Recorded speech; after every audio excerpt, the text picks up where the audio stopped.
நன்மை கண்டீர்.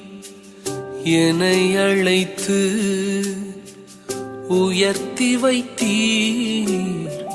என்னில் என்ன நன்மை கண்டீர். என்னை அழைத்து உயர்த்தி வைத்தீர்.